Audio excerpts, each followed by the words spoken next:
నాటుకోడి పొడి వేసాం, మెంతాకు ఇక్కడ మంట పెట్టి 7 గంటలు నూనె,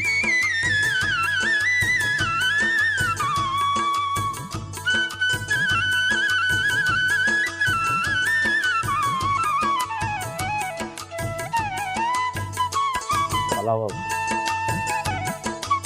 ఇగో యాలకులు, లవంగాలు, దాల్చిన చెక్క,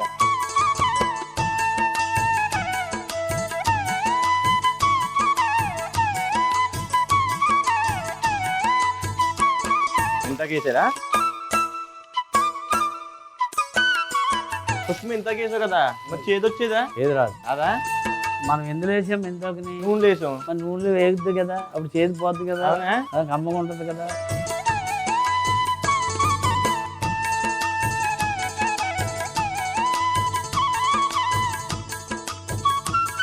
ఈ ఉల్లిపాయలు ఇవ్వండి సార్.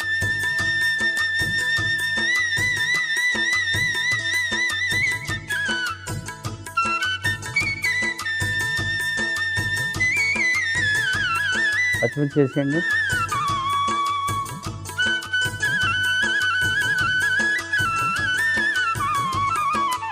నువ్వు ఇట్రా, అది ఏగుతూ ఉంటుంది. ఇట్రా నాటుకోళ్ళు ఇది ఒక సుప్పు వేయాలి.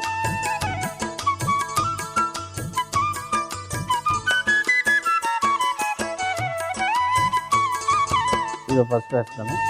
ఆల్రెడీ పసుపు రాసినట్టున్నావు కదా, మళ్ళీ రాయాలా? వేయాలి.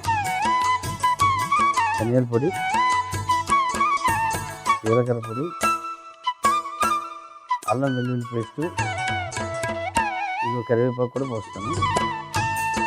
కరివేపాకు వేసాం, అల్లం వెల్లుల్లి పేస్ట్ వేసాం, ధనియాల పొడి వేసాం, జీలకర్ర పొడి వేసాం, పసుపు వేసాం, ఉప్పు వేసాం. అబ్బాయి టమాటా కూడా వేసేస్తాం. ఏంటి ఇందులోనే? అంతే, అది ఏంటిది? ఎందులోనే ఒక దాంట్లో కలుస్తుంది కదా.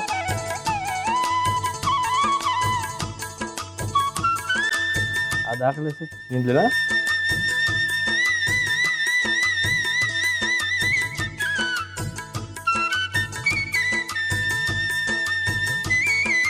ఆ బేసిన్లో అన్ని నీళ్ళు వేసి కడిగేసి ఆ నీళ్లు దాకలేసి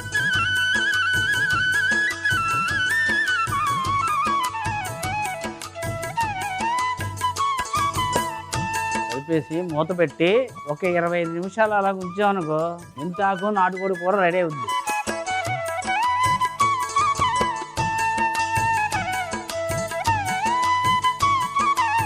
మెంతాకు నాటుకోడి కూర ఎంతసేపు ఉండాలి? ఇలాగా 20 నిమిషాలు, 20 మినిట్స్. 20 నిమిషాల్లో రెడీ అయిపోద్ది. ఇది కూడా చూద్దామా? చూడు మూతి. మెంతాకు నాటుకోడి కూర